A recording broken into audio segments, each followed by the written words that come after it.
Hi everyone, I'm Chef Susie with Escafe Online. Welcome to our live session this morning.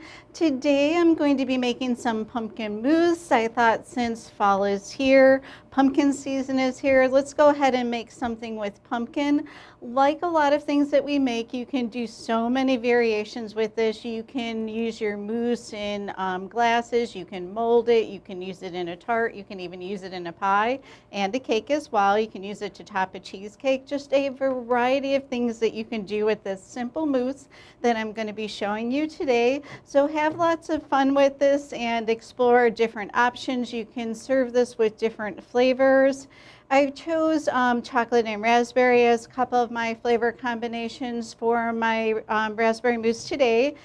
Chocolate's great, white chocolate is great, lemon is great. A lot of fruits go really well, and especially oranges. So have lots of fun with your mousse. So knowing that, let's go ahead and get started. So for the recipe, we need just a few ingredients. We need our pumpkin, our spices, our sugar. We've got a little bit of egg yolk, some gelatin to help it set, and some whipped cream. So I have my whipped cream that I whipped just a little bit ago, and I did put some sugar and vanilla in here. And we're going to set this aside. It's a soft peak. It's not too firm. It's going to be a little bit easier to fold in. So next we have our gelatin, and as always, we're going to soften our powdered gelatin in a little bit of cold water. You can use sheet gelatin for this as well, and then you soak it in the water and you just pull the sheets out. Okay, so we're going to go ahead and soften this, and then we'll just set it aside. And then to dissolve this, remember it has to be warm, so we're going to be adding it into the warm pumpkin mixture after we cool it. Okay, so let's carry on.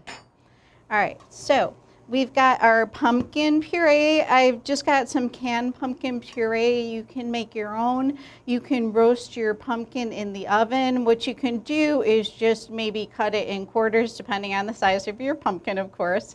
Take those seeds out, and you can put it in a pan and cover it with foil, roast it in your oven, and then it'll be ready to go. To get some of the strings out of the pumpkin, you can run it through a food mill, or you can buy some pumpkin, whichever you like. It's nice to utilize those pumpkins after the Halloween holiday to make some pumpkin puree. So keep that in mind. If you need any help with that, if you have any questions, or if you need any advice, just reach out to me. I can give you some help with that. Okay, so into our pumpkin goes our brown sugar, and then we'll be adding our spices. Let's go ahead and mix this up a little bit first, and then we'll be adding our spices. We're going to be adding some milk, some egg yolks, and we'll be ready to go. So already our pumpkin is taking on a darker color from the brown sugar. I used a dark brown sugar for this recipe. Okay, so let's go ahead. We're going to add our spices, and then we'll add our egg yolks. So we're going to be cooking this, like I said, over the double boiler. It's just going to be getting a little thick. The egg yolks are going to be cooking for us. Okay, so we're going to add our milk, and then we will add that gelatin and water that we softened. Once we cook this a little bit on the stove, I got a double boiler going over here. And like I said, we're just going to cook this until it gets a little thicker, and then we're going to be cooling it off. Okay, so please let me know if you have any questions. So this is perfect, ready to go. I'm going to be putting it on the double boiler. I'm going to be keeping a watchful eye on it. Okay, we turned down our heat so it's not so warm. I'm just going to cook this, like I said, it's going to get a little bit thicker. I've got some pretty good heat going here, so it's going to go quickly. With things like this, don't walk away from them, kind of hang out, keep an eye on it. If you're making a bigger batch, it's definitely going to take a little bit longer to cook, so just keep a watchful eye on it. Okay, so do we have any questions on anything so far?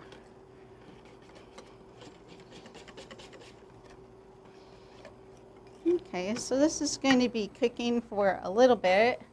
I'm going to go ahead and kind of scrape this down.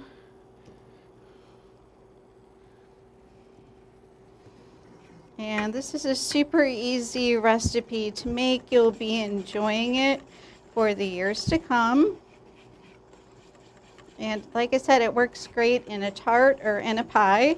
And keep in mind, you know, with your mousse recipes, if you would like a lighter mousse, then go ahead and add a little bit more of the whipped cream. And if you need to firm it up a little bit more for some reason, you can go ahead and add a little bit more of the gelatin. Just be careful. Just add a little bit of those things at a time. Take some notes on your recipe, and that's how you make things uniquely your own. And you'll be doing that through your baking, but make sure that you're taking some notes, because a lot of times you think you'll remember, but you know, things happen, the phone rings, and then you put it away and you do it a month later and you're asking yourself, what did I do? Okay, so this is starting to thicken a little bit. It's getting nice and warm. So we're going to go ahead and pull it off. Okay.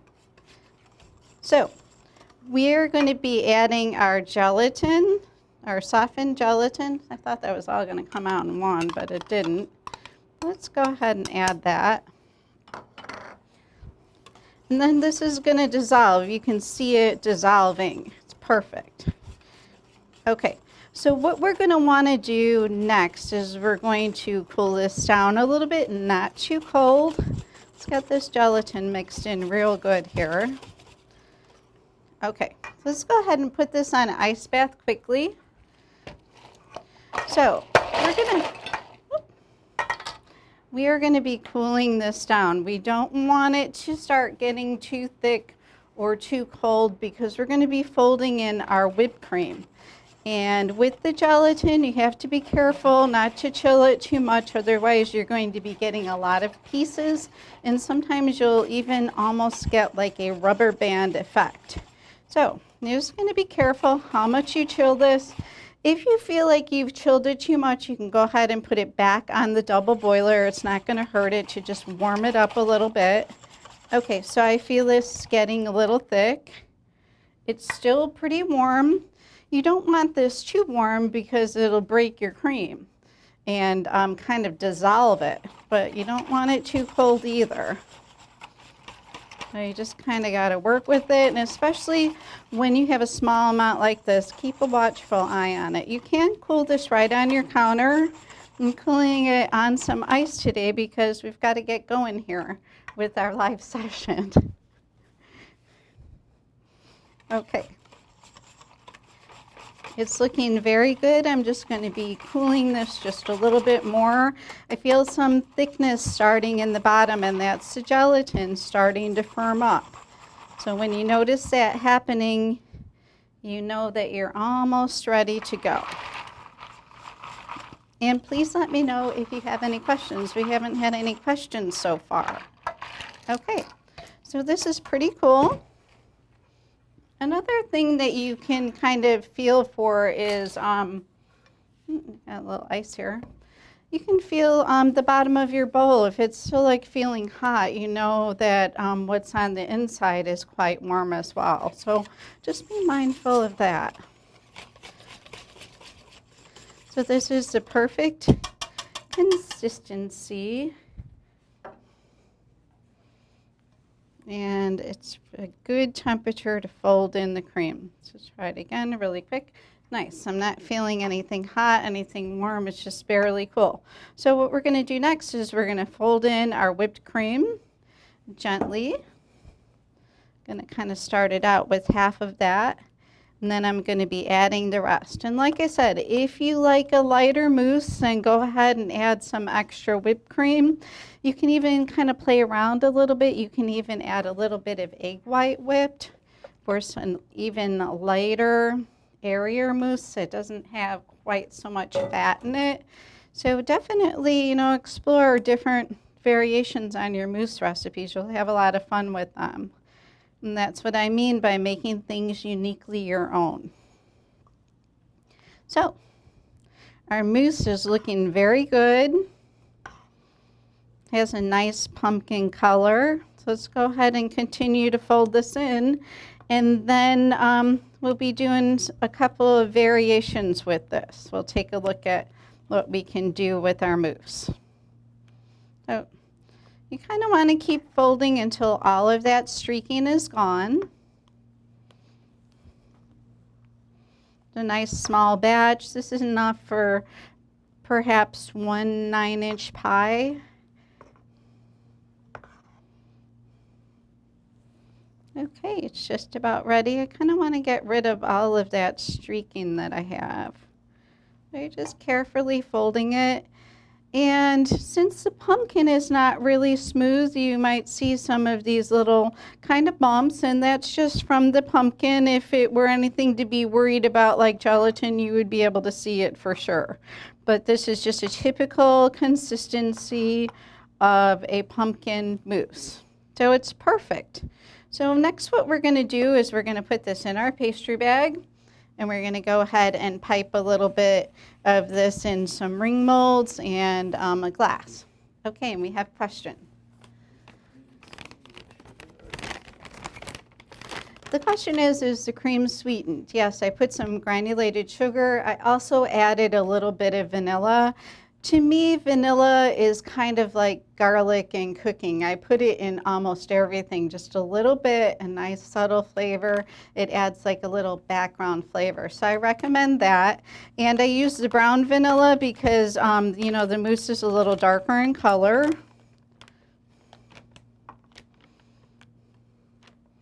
Okay, so I've just got this disposable bag here, filling this up with a little bit of mousse. Like I said, you can spoon this into tart shells, pie shells, glasses. You don't have to use a bag if you don't have one. That's okay too. Okay, so we got our bag nice and full. Oops, got a little bit of messiness here. I'm trying not to have too much of that. Okay, so I've got a few desserts that I made earlier. So you can put these in ring molds, and I'll show you how to unmold them, or you can just simply pipe it into a glass. If you're using a ring mold, I definitely recommend, you know, I've got a little cookie in here, I've got a ginger snap, perhaps a piece of cake, or even some cookie crumbs, and this way you'll be able to pick this up easily once you unmold it. So what you can do is you can just kind of pipe this into these molds, and let these set up for at least an hour until they're firm. Just check them, ideally overnight. And what you can do too is you can pipe your mousse in a glass, any shape or size. I've got some raspberries here that you can put in the bottom. And as you can see, this one I layered with a little bit of raspberry jam. I made it earlier and I had some jam handy. With some fruit. We've also got some little cookies here to add a little bit of crunch. We can put some of those in. So really, it's limitless what you can do with this mousse, like a lot of our other baking. And we have another question. What would you use to spice it up? What would you use to spice it up? So we have a question. What would I use to spice the mousse up? I would definitely go with a little extra cinnamon, and that's just going to give it a little bit of extra flavor. If you wanted to, you could make this a little bit hot, something a little bit different. I recommend if you're going to, you know, go a little bit hotter with some cayenne pepper, if that's what you're looking for, definitely go with the chocolate. Pair it with chocolate because that's a nice flavor combination. You might want to maybe put it on a chocolate brownie that's a cayenne flavored brownie. That would be great. It would be super terrific combination. So, you know, we've just got our glass with our mousse in it here, just something really simple. And, you know, you can easily garnish these with some whipped cream, with some berries, like I said, with some little cookies that you have. So it's a super nice parfait. And please let me know if you have any questions. I kind of like to use these little cookies. You can pretty much use anything. The ginger snap is nice. I've got these little amaretti cookies made with almond paste. Okay, so now that we've done a little bit of mousse piping in the glass, let's go ahead and look at this mousse that we have in the ring mold. So these are nice and set. They're ready to be unmolded. So we're going to go ahead and set this aside, and I'm going to show you how to unmold this. Okay, so this one I put a little bit of flourless chocolate cake on the bottom. Super nice combination with the pumpkin. And what you can do, I have a little bit larger torch, so you probably use maybe in a commercial kitchen, maybe you would use it at home. So we're just going to warm up the edge with the torch. This is the easiest thing to do to unmold this. So kind of always light your torch away from you and don't go with a real big flame. You really don't need it. Just something small. You're going to warm this up just to get it unmolded. So what you're going to do is just kind of warm this, and it's going to melt the gelatin. At least it should, and then it'll release for you. It should pop right out of here. It's already getting nice and loose. I can feel it. Okay, you don't want to warm that too much. Okay, we may have to give it a little bit of help with our spoon to get it out. So there we go.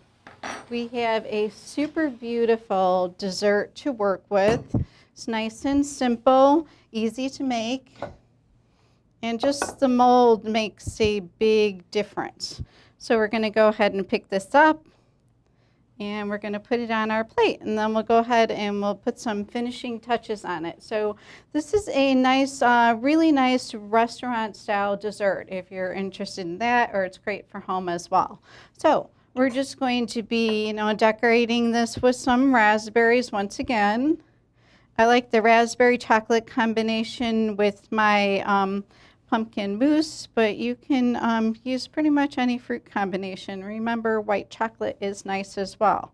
So what we can do too is we can kind of put a different twist on this, and we're going to put a little scoop of ice cream on top of here. So I've got some chocolate gelato. So any flavor will work. Cinnamon ice cream is great. I always like to put a little ice cream on my desserts. I think it's a super nice touch. So let's go ahead. I'm just going to be warming my scoop. There's some warm water. It's going to scoop out much easier. And we're getting ready to say our goodbyes. So if you have any questions, be sure to let me know. Or you can reach me by email or by phone. I'm just going to put a nice little scoop of ice cream just to finish this dessert off. And it's just going to make it just super beautiful dessert. There we go. So we have a really nice scoop of ice cream on our dessert. Maybe we'll go ahead and we'll put a little cookie on there as well to kind of finish it off, and a little bit of raspberry sauce. So thanks so much for joining us today, and we'll see you next time. Goodbye.